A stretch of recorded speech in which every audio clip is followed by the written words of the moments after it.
In this video, I'll talk about the issues commonly related to Etude number 6 in the Rose 32 Etudes for clarinet. This is a faster study that requires good finger dexterity, evenness of finger movements, as well as tongue and finger coordination. Make sure that you can play the whole entire piece absolutely evenly.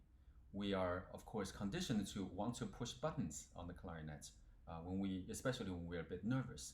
And we're anxious to go to the next note, so it is very common and easy for us to rush and play the first note of the many groups of notes, maybe a little too quickly or perhaps a little too short. Something like, right? A good way to practice it is to lengthen the first note of all the odd number notes, and so that basically sounds like a dotted rhythm. This is especially true for open G because it just feels so unsettling to not have any fingers on the clarinet. So many students that I've encountered often wants to play the next notes and not wanting to play the open G, such as the very first note that you have to play, right? So resist that temptation and practice the dotted rhythm and perhaps lengthening every first note of each 4-note groups. And I highly recommend practicing the entire excerpt completely slurred until you can play them absolutely evenly and beautifully legato, and then adding the tongue in. So I would recommend that you practice something like this.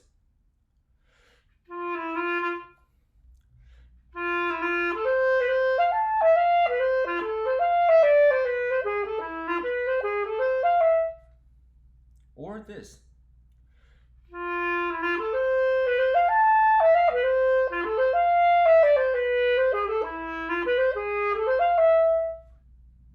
And then finally, when you can do this,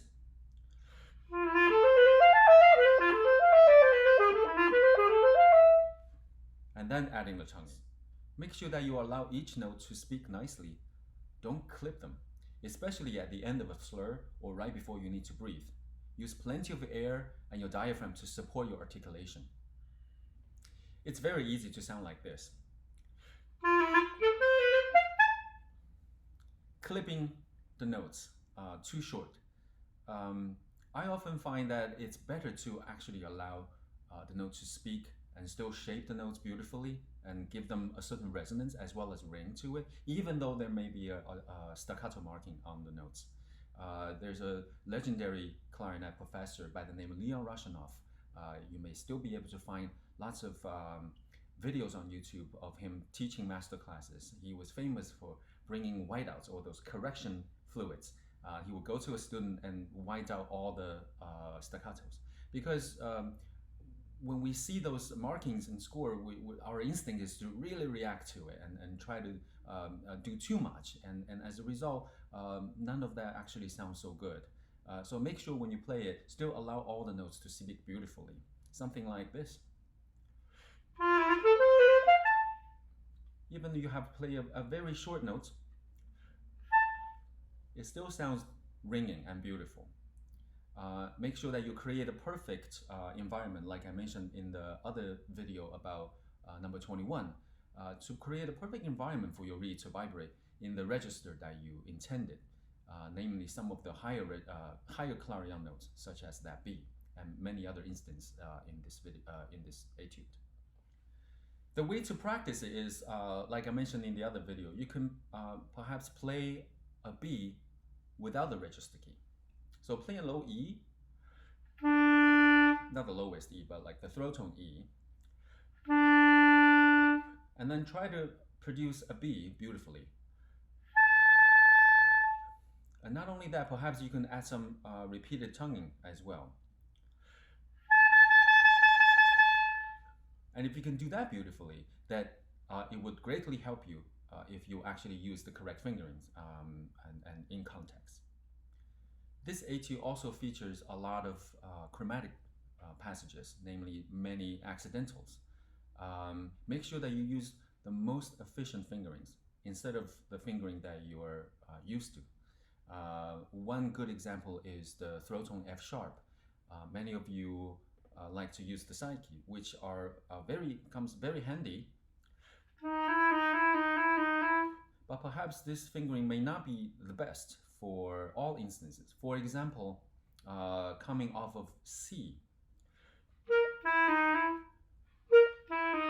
you have to jump quite quickly, and if not careful, I think some accidents may happen. So in this instance, I would actually suggest just using your index finger for the F sharp.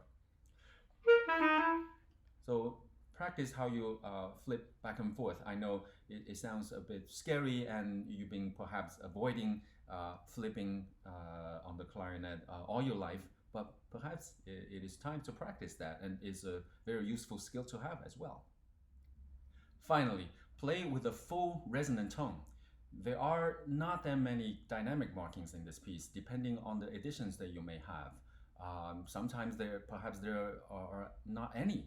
I would suggest playing this one on the fuller side to match the somewhat exuberant character of the piece. Follow the contour of the line and shape them beautifully. And last but not least, show your listeners how much you enjoy playing this piece.